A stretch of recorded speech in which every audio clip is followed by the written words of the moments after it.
All right, guys. This is a new topic today.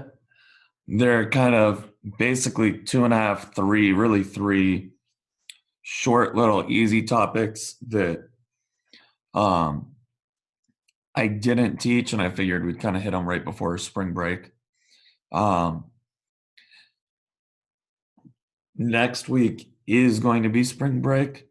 Um, what I will kind of do is I'll do what I was planning on doing, whether we were quarantined or not, which is I'll give you guys some review problems, some like practice test questions. Um, but we won't have actual meetings during spring break, so you can do it at your own pace. Um, Anyways, what I'm going to do is I'm going to give everyone a couple minutes to get joined in. But while we're doing that, I want you guys to copy this down. So either copy this down into a notebook, onto a piece of paper, but just kind of writing it down will help you to remember it a little bit. And then we can talk about what it means.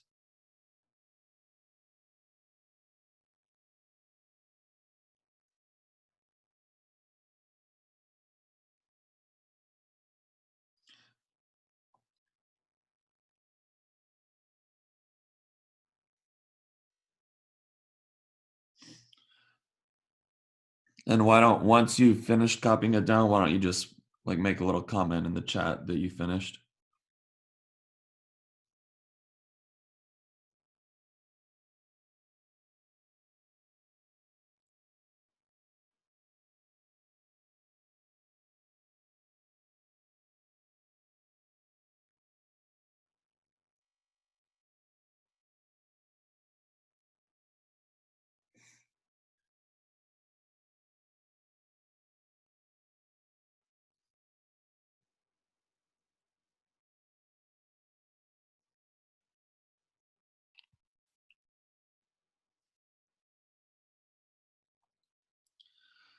So if you just joined in, I think it was Brisa. We're just copying this down. You have a couple minutes and then copy in the, just write in the chat once you have it copied down.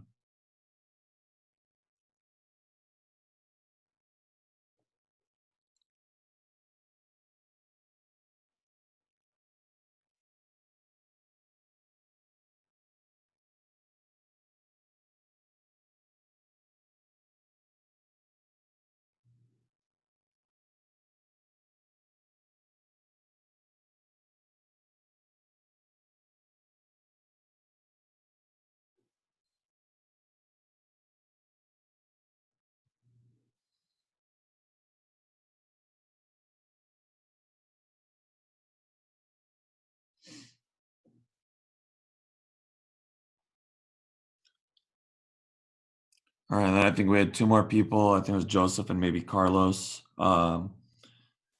We're copying this down and then comment in the chat once you have it copied down.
Okay, so it looks like most of us have this copied down. If you don't have it all the way, then you can get the rest of it later. Some of these we've done before, and some of these we've done with the graphs before, but not with actual numbers. And some of these are brand new. I know we've done number 1 before, but with the graph. So I want to kind of look at what this might look like with a graph and what it looks like without. But essentially what number 1 is showing us, oops.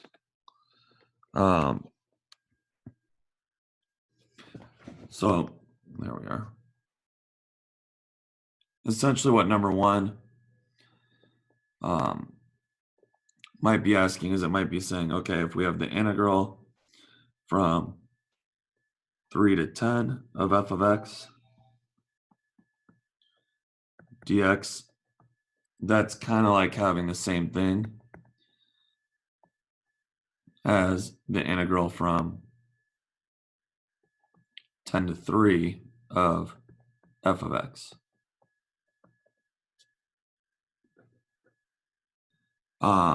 But then we put a negative in front. So that's basically, give me 1 second, okay. So we just add that negative in front. And we've kind of done that because we've shown that, when we were doing the geometry stuff, where we might have some integral, and we said if we're going left to right, it was positive. But if we were going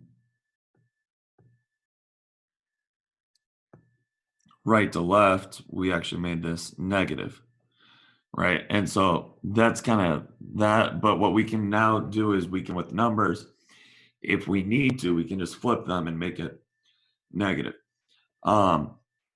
This sometimes even can happen on some of those, like f of 6 equals, say we had f of 10 plus the integral from, now this one here is always in the bottom, and this guy here is always at the top. But if we notice, hey, you know what? I don't like the big numbers on the bottom, we can just go ahead and change this to minus the integral, and we can flip our endpoints. There's not really any need to do that, but it's just showing you something that you could do. We're going to get into why we actually do this in a minute. Okay, number 2, the second rule, we've seen this one a lot more. So the second rule is just that we have any integral, say we had 3 and 3 of f of x dx, it's always just equal to 0.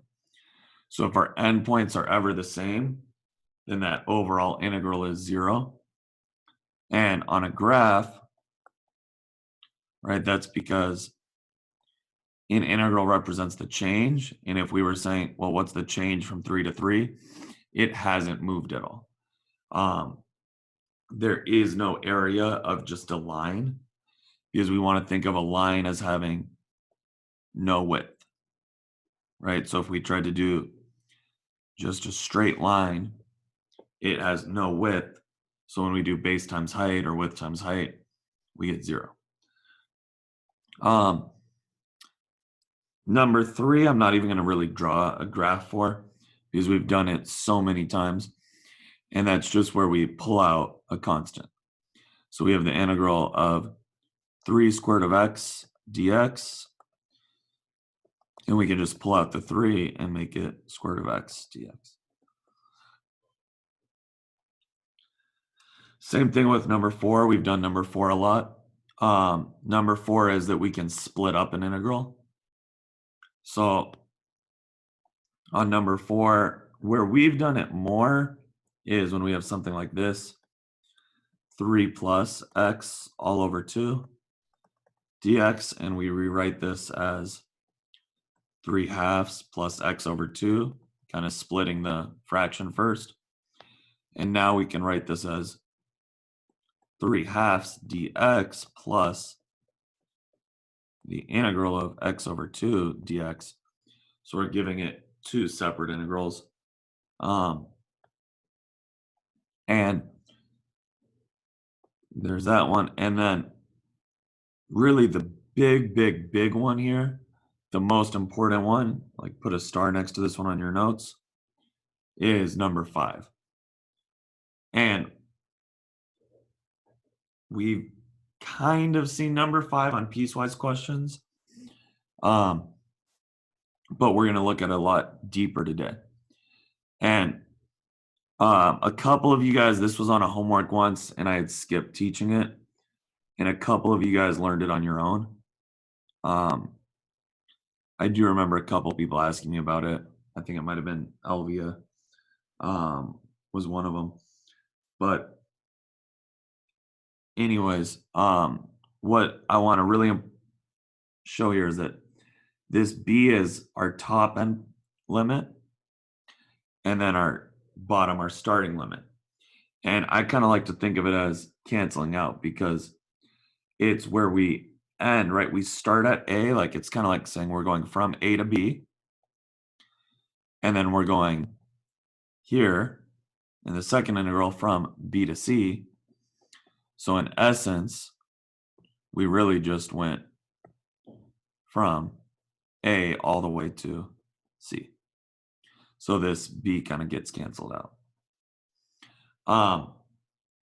And so we've seen that, in piecewise before, but a few ways we can apply that would be if we have a graph, right? It's kind of obvious that if we called this A, this B, and this C, that if we're thinking the integral from A to B of f of x dx, assuming this is f,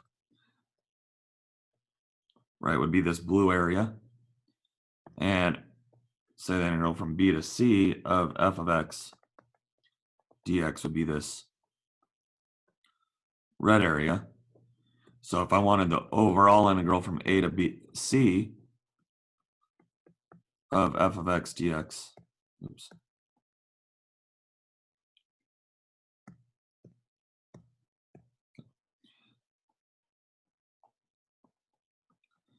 Then it would kind of make sense that that would just be both of those two added together.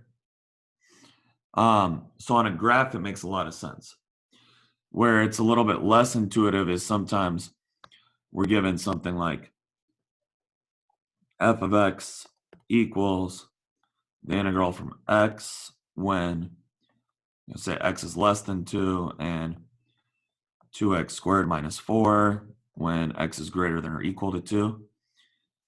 And then they ask you, what is the integral from 0 to, say, 6 of f of x dx? And so in order to solve this, what we kind of have to realize is that it splits at 2. Right? Or the graph changes, the piecewise changes at x equals 2. So we can't do this entire integral either with the top f of x equals x or the bottom f of x equals 2x squared minus 4 because it's kind of like having two different graphs. But we can say, well, we're starting at 0 and we can go to 2, and from 0 to 2 we're less than 2, right? That would fit here. So we're taking the integral of x. And now we can say plus the integral from 2 to our ending point 6. And that's the portion where x is greater than or equal to 2, which is 2x squared minus 4 dx. And so if we took both of those integrals separately, then that would be back to this, right? Because this is essentially saying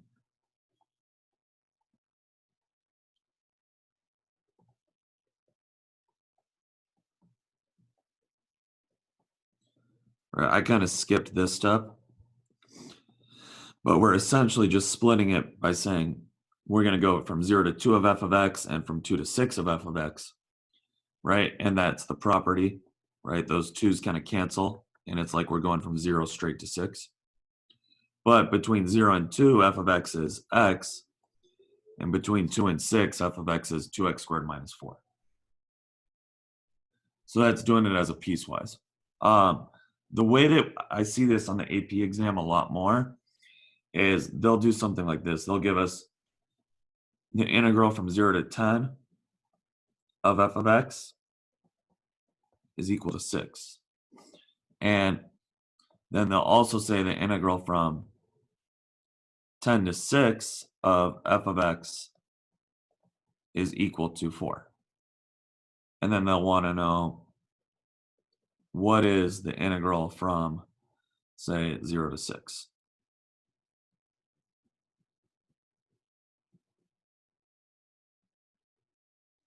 And so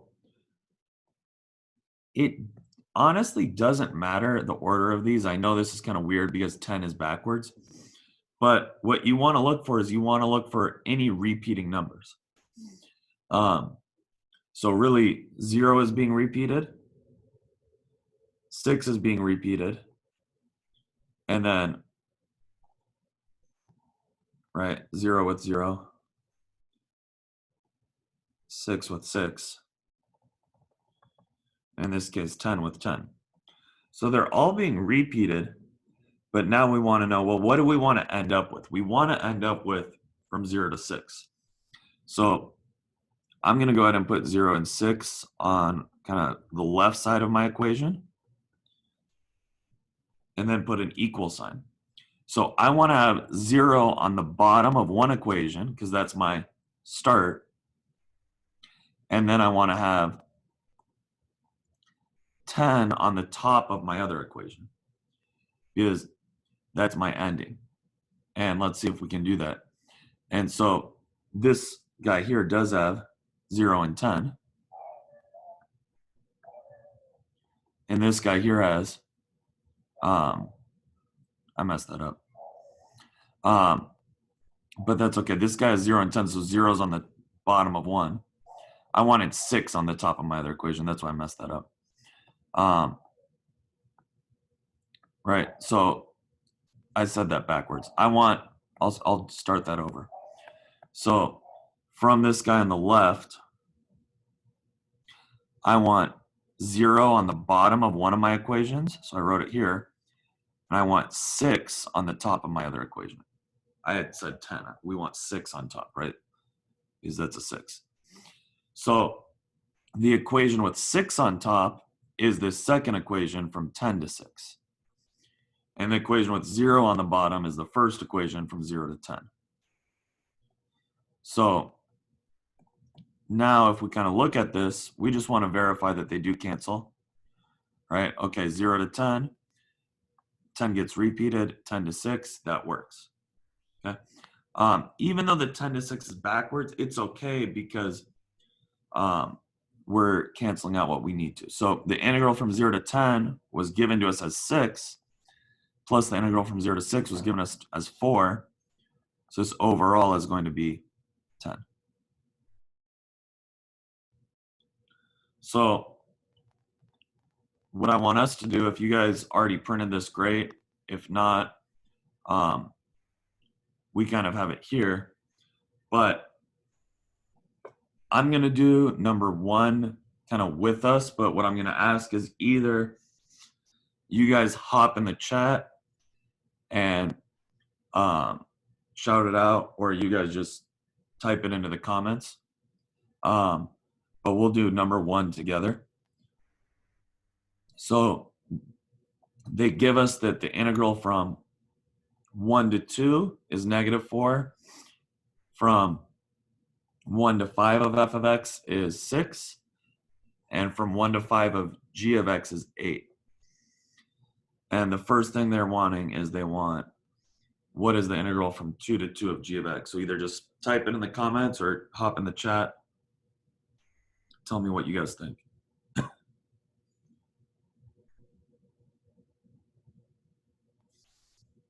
Good, that one's an easy one. It's just applying, hey, we have the same endpoints, 2 and 2, so it's always 0.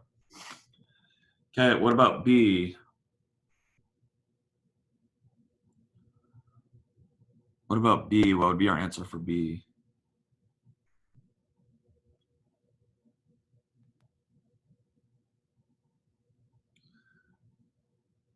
All right, I see 114 and a few -8s. Yeah, this one is -8. Anytime our endpoints are just flipped, right? G of x, by the way, we only have one G of x, so we can't do any adding there. But what happened was our endpoints were just flipped. When we flip them, we just make it negative. All right, C should be a relatively easy one.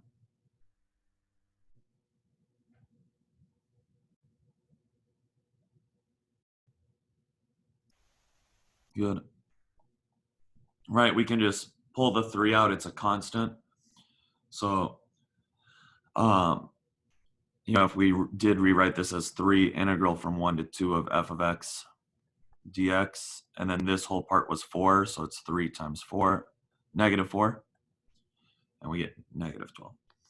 All right, and then D is kind of the new one. It's a little bit hard, but I want you guys to try it on your own, and then tell me what answers you get. I'll give you guys about 30 seconds for D.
So I don't see any answers yet. I'm guessing some of us might be a little bit stuck. Starting to roll in. If you are stuck, my hint to you guys is you need to apply both rules, or 2 rules. So I see a lot of 10s and then a couple people saying they're stuck. So the way I always do this, and if you kind of just remember this general rule, it actually works every single time. And you don't really have to worry about some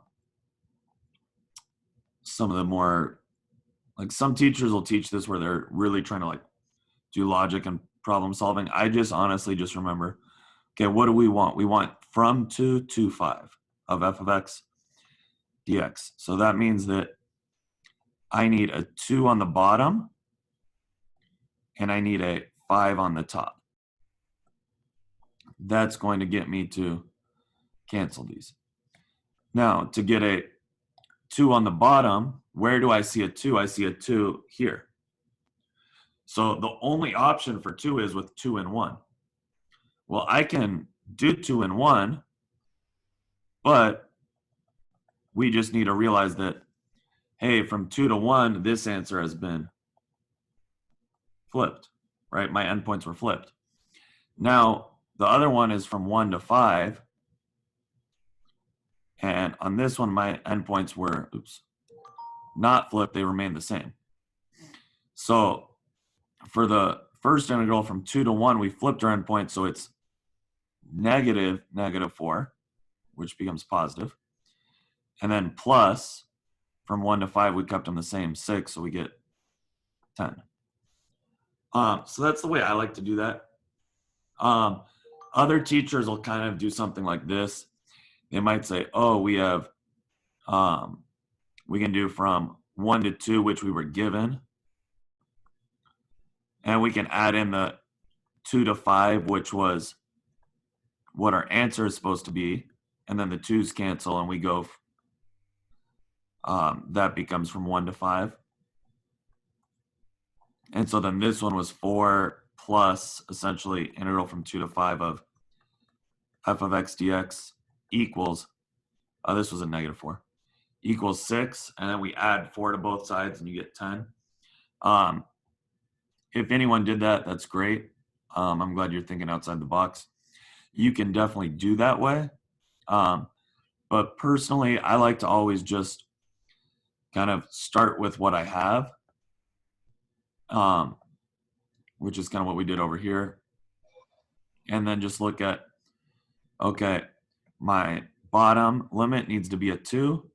So I'm going to kind of draw that in there. My top limit needs to be a 5. We're going to write this up here. And then starting to look for what can cancel, right? And what do I need to flip versus not flip. All right, so I don't think that should be too hard. So what I'm going to have us do is, I do want you guys to try to practice this on your own and not just watch me. So we have questions 2, 3, and 4. If you don't have them already printed, I'm just going to leave them right here.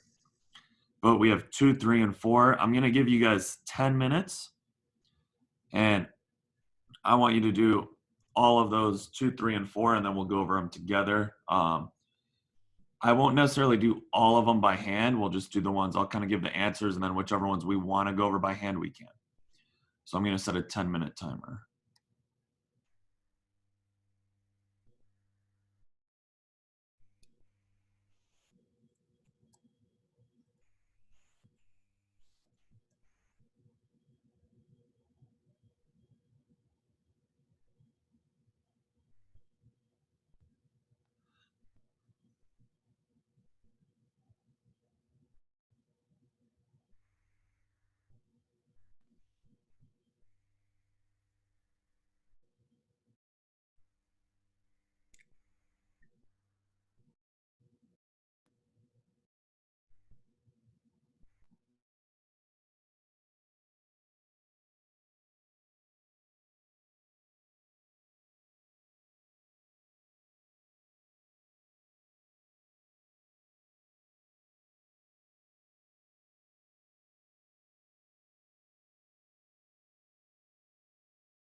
And actually, 10 minutes might be too much. So if you guys finish early, let me know. And if everyone's or most of us are done early, we'll just stop early.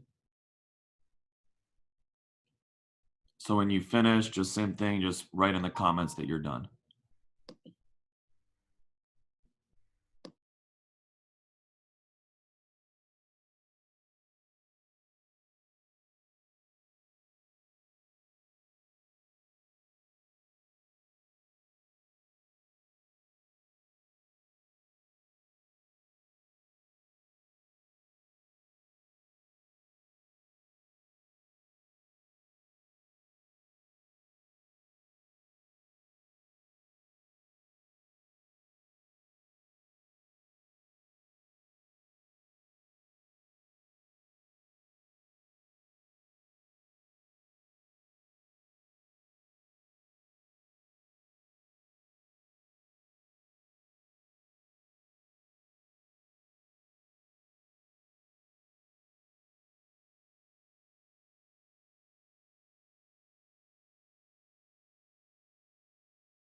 I see a couple people just joined in late.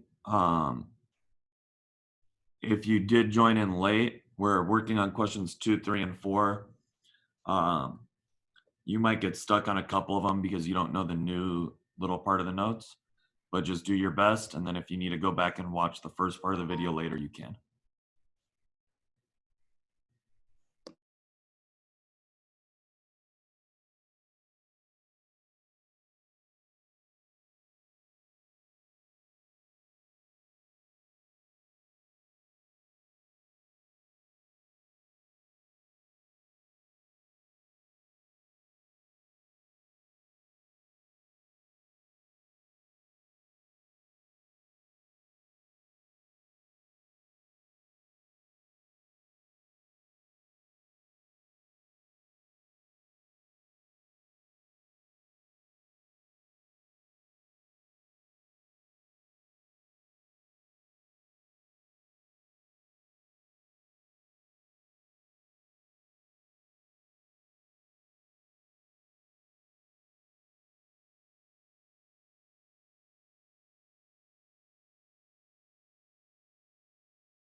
Yeah, we are doing 2, 3, and 4, not just 2. So all 3 of those, 2, 3, and 4.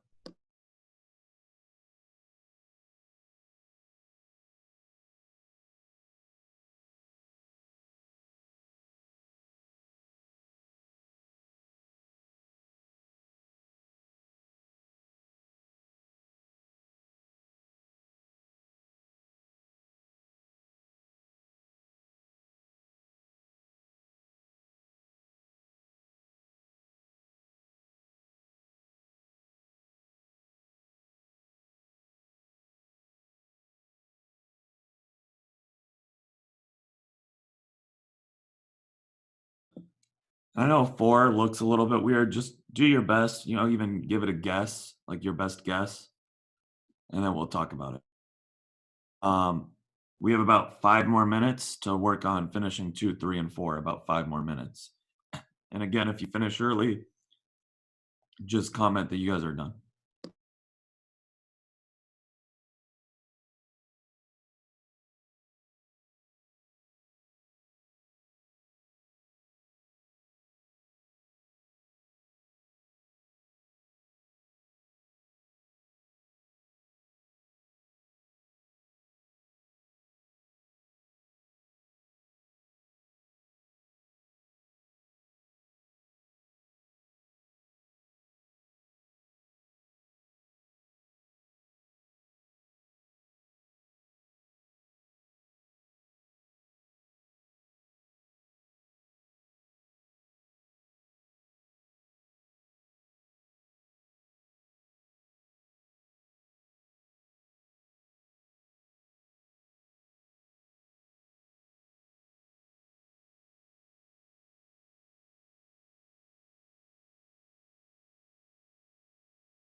All right, I want to be fair to everyone. So it looks like about half of us are still working. We have about 1.5 minutes left. So you got 1.5 minutes left. Try to finish up what you can in that last minute.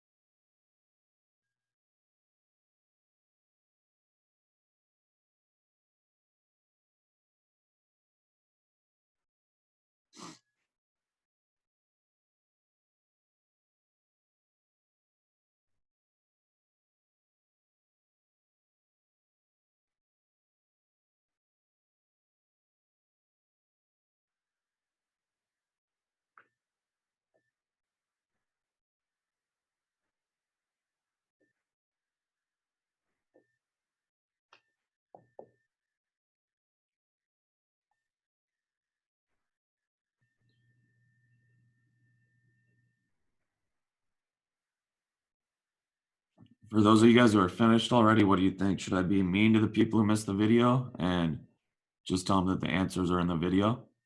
Or should I post the answers for them?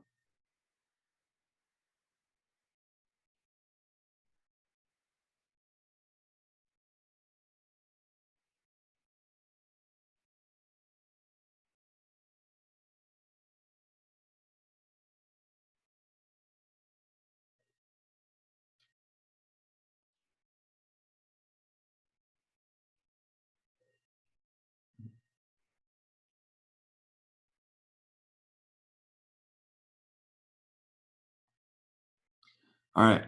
So we're gonna go through these. So here's what I'm gonna kind of do is I'm just gonna write the answers for A, B, C, and D, and then I want you guys to just hop in and say we want to go over A, we want to go over D, or we're good with all of them. So on 2, we had A was 2, B was 9, C was -6, and D was -2. So let me know if you guys want to go over any of those, A, B, C, D, or if we got all of them. Can you show C? Show C? Yeah. So C is definitely that new concept, the one I said that we need to make sure we're starring. And so anytime we're going from 1 to 7, but 1 and 7 aren't, in fact, there aren't any 7s at all. Or no, there is 1 7. But 1 and 7 aren't together at all. So I like to say, okay, we want integral from 1 to 7. That's what we're looking for. So that means I need somewhere a 1 in the first endpoint. And then I need a 7 in the upper endpoint. So that means if I come back here and I look, well, here we have 1 and 9 together, and 1 is on the bottom already. So we didn't even have to flip it. So that part's going to become -1. And plus, now here I have a 7, but it's in the lower endpoint. So I need to flip it to make it go to the upper endpoint. And when I flip it, it puts the 9 in the lower one.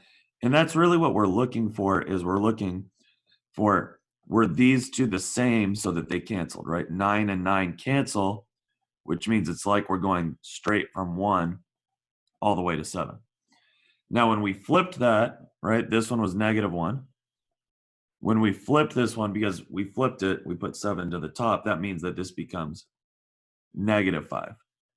So -1 and -5 make -6. All right, I got it. Any other ones we want to go over, A, B, or D?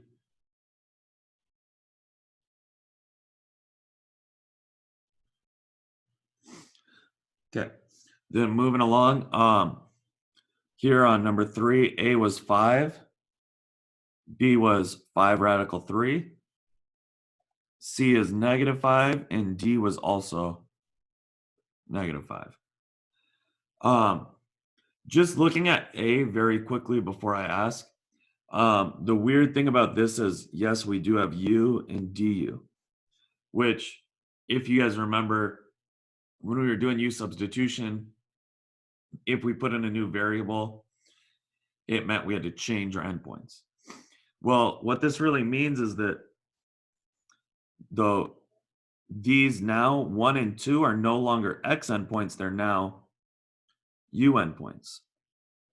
But if my U endpoints are the same as my X endpoints were, right, those are X endpoints, they're the same, then it doesn't really matter, it's just a letter, right? We could call, like when we're doing velocity, we could have a graph with, say this is velocity at some time, but in your calculators, whatever the equation is, sometimes it's like some weird like 3 sine of t over 0.04 or something. In your calculator, when you graph it, you can't type it in with a t, so you have to type it in with an x. As long as you're keeping the number's the same, it doesn't matter what letter you give it. So that's why this from 1 to 2 with u's is the same as from 1 to 2 with x's, because our numbers didn't change, right? If all of a sudden the 1 and the 2 were different, that's where we would run into issues. So that's kind of the explanation there. So we went over A. Does anyone want to go over B, C, or D?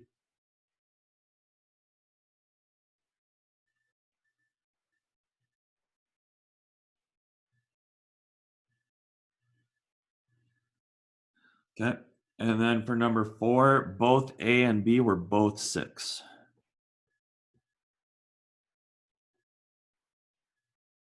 What about those? Do we want to go over those, or we felt like we got them?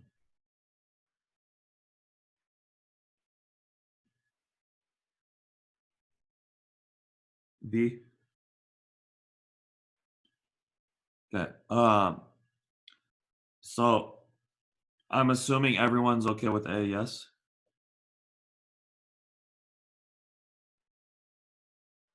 So if we understood A, then the easier thing to actually do on B is to just realize, hey, wait, on A, I went from 1 to 3. And on B, they're flipping it. So 3 to 1 would have been -6. But then they added another negative here. So it's like having -6, which turns positive. And so that's easier than actually even just trying to set up an integral. We could have done the whole thing where we said, okay, we want to go from 3 to 1. So we want a 3 in the denominator, or like the first endpoint, and we want a 1 in the next one. And so this is 3 and -1, which would flip to -6. And this is 1 and -1. Those do cancel, which is 0. So you get -6, but then there's this negative here. So when we divide it, we get +6. That works as well. But it was easier actually to just connect that back to A. All right. 5, the people who are not part of the video are gonna have to do this one on their own. For us,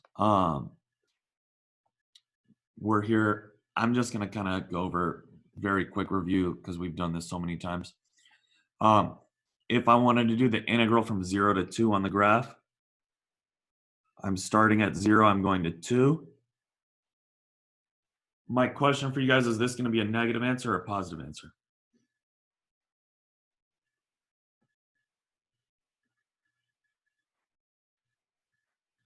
Good. So it's a quarter circle. So if it would be 1/4 pi, radius is 2 squared, but then it's negative. 2 squared becomes 4, which cancels with the -1/4. So we would get negative pi. And then looking at some of these as well, that if I had just gone right to left instead, that would have been flipped. I'm not going to go ahead and worry about that. I think for the most part, we're okay with that. The only two I kind of want to look at are E and F. Okay. For E, the integral from -4 to 6. But then they add this absolute value. So what's going to happen to all of these areas?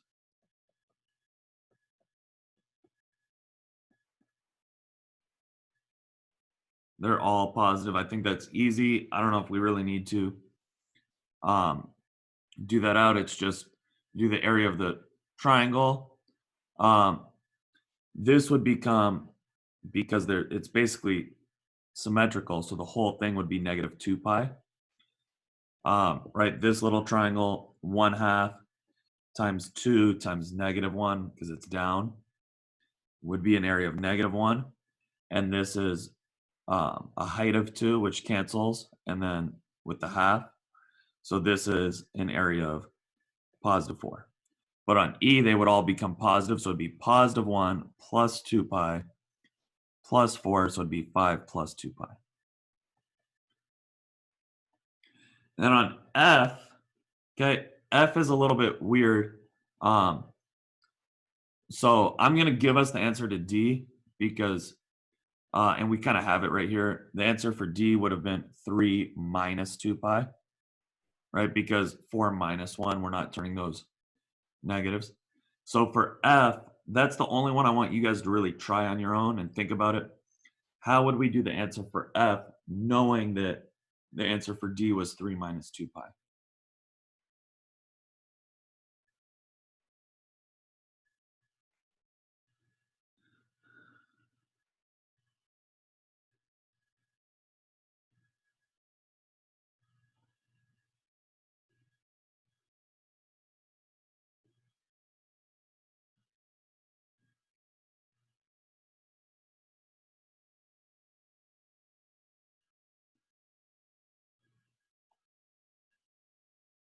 Yeah, so we can't just add the 2 on. We can't add the 2 to the 3 because the 2 is part of the integral. It's not a constant outside, right? If it was 2 plus integral from -4 to 6 of f of x dx, that we could add the 2 on because they're separated. But you can't ever just get rid of something inside of the integral that's adding, right? We can remove the constants when we have like integral of, if it was 2 f of x like this, we can take this out, but it's still being multiplied. But with adding, we can't remove them. They're part of the integral. So I started separating the integral.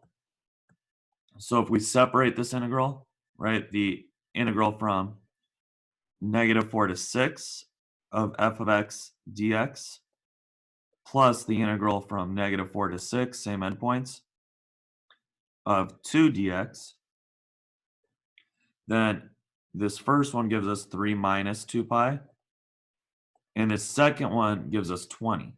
And we can do it either the shortcut way or the long way. The long way is to say the integral of 2 is 2x from -4 to 6. And so that gives us 2 times 6 is 12, minus 2 times -4 is -8. That gives us 3 minus 2 pi plus 20, which would become 23 minus 2 pi. Now there's a little bit of a shortcut, and if we look at these properties, I kind of skipped over number 6. I figured we would get to it on this question. I don't generally worry about number 6. Like, it's not something I ever memorize. But it is a little bit of a shortcut, which is essentially if there's just a number here, right? K is like a number, just a constant. Then what happens is that when we apply FTC, right, like we can kind of rewrite this as K integral of just 1 dx from A to B. And the integral of 1 is always x. And FTC says that it's f of b minus f of a. So when we plug them in, it's just b minus a. So what the shortcut would kind of be telling us we could do here is to essentially just make our integral here, to kind of make this become 2 times 6 minus -4, which is 2 times 10, which is 20.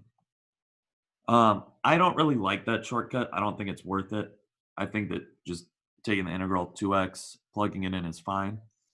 But I'm just showing it to you because it is something that you might be taught in college, and it's something that is out there. Okay, going through these, number 6, the graph of f consists of a line segment and a circle as shown in the figure below. Semicircle, I don't see a semicircle. And then we want to evaluate from 1 to 7. I guess I have to edit this. Evaluate from 1 to 7. F of x, that's just, we're going to split this. I'm actually going to split into 4 shapes there. If you know how to do the area of a trapezoid, you can use that formula, but I know a lot of us don't. Actually, we can split this into really just 3 shapes, one really big rectangle and 2 triangles. So that first triangle has a 1/2 width of 1, and the height is only 2, right? Because we're going from 1 up to 3. Then plus 1/2, the base here is 2, and the height is only 1, right? That height is 1. And plus, from 1 to 6 is a width of 6 and a height of 1. 2's cancel, we get 1. 2's cancel, we get 1. 1 plus 1 plus 6 is 8. Now, B asks, what is the average value? Without doing any work, I want you guys to type in what you think the average value is. Without writing anything down, what do you think it is?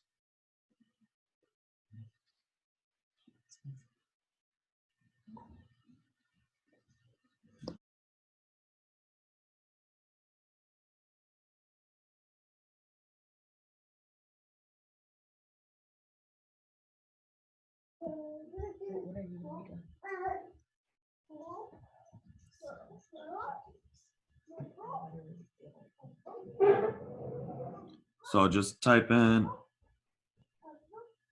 for B what you think your answer for B would be.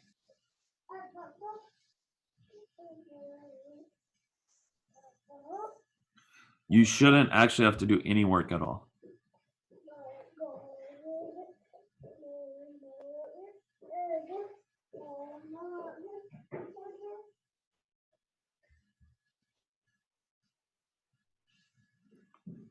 See 1, I see, I don't know if that's 4/5 or 4 minus 5. I see 4/3, 4/3. Yeah. So remember, our formula for average value is 1 over B minus A. And 7 minus 1 is 6. So essentially, we're just taking 1 over 6 and then times our answer was 8. So it's just 8 over 6, or if we want to simplify it, 4/3.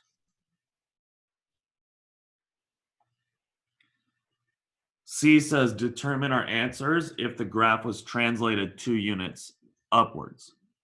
Well, if it was 2 units upwards, then this becomes the integral of f of x plus 2, with the plus 2 being on the outside. Well, we can split that kind of like how Carlos suggested.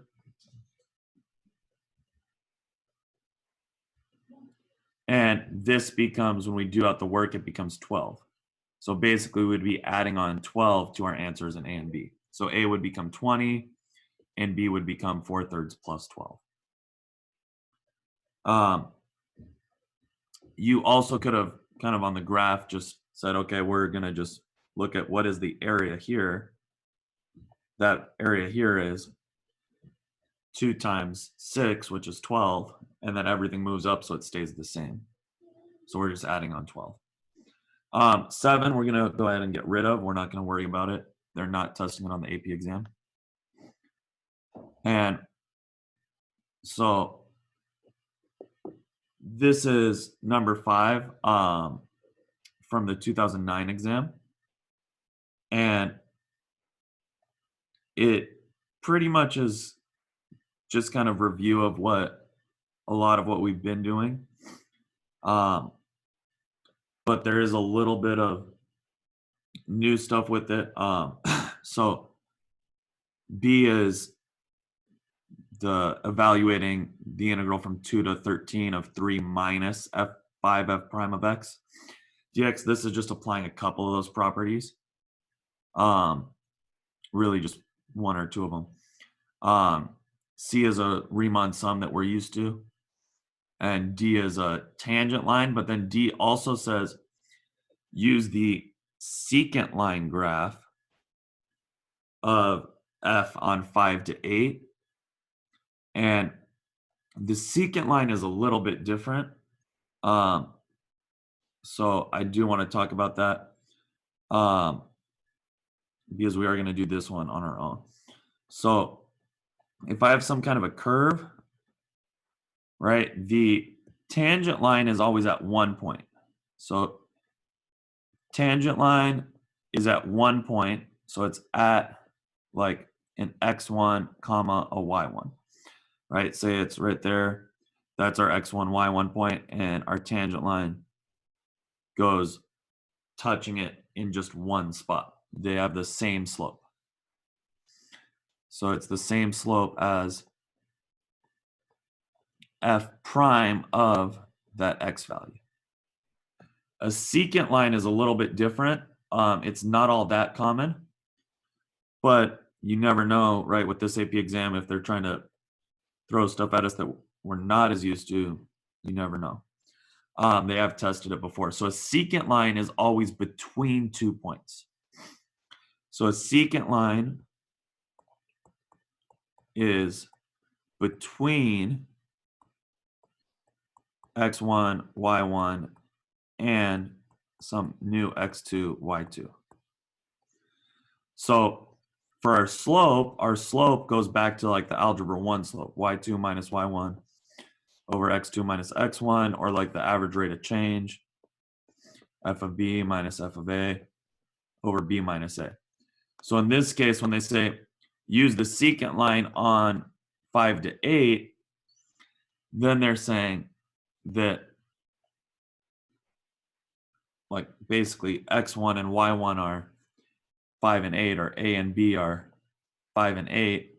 So to get the slope, we would have to do like f of 8 minus f of 5 over 8 minus 5. It is a little bit trickier. Now, I'm not going to mark this one as a quiz. We had the quiz, but a couple of you guys kind of suggested, hey, what if we had a question where we had that question and then we went over the answer the next day? So that's what I'm going to do for you guys, is that this question is going to be due before tomorrow morning's video. So you need to submit this before 8:30 a.m. tomorrow. If you were here in the video, I'm going to get a screenshot of you guys. You don't have to turn in any of the first questions. You guys only need to turn in just this one. And 1 through 7 up here, you ignore. So your homework, you'll just be turning in this free response. For the other students who missed the video, they're going to have to turn in everything. Okay. Then same deal, right? We're going to have the optional AP videos. This is more, I don't know how many people watched the last one, but today's is another set of doing those separable differential equations. They're just going to probably do them a little bit harder. And we'll kind of go from there. And when we come back from spring break, right, next week is spring break. Like I said, I'm going to give you guys some practice questions to kind of do at your own pace. But then when we come back from spring break, hopefully we'll have a little bit more information about the AP exam. Actually, I signed up for a meeting with a lot of the other AP teachers that's going to happen tomorrow. And then on Friday, they're going to give out the information to everyone. So we'll kind of just take it. Once we get that information, we'll have to adjust. But for you guys, for tonight, we're just focusing on this one question. And the last thing I'm going to say about it is the 2009 exam. You can absolutely Google the answers. I'm asking that you guys don't, that it's just kind of honor system, because I'm not going to give you points for getting them right or wrong.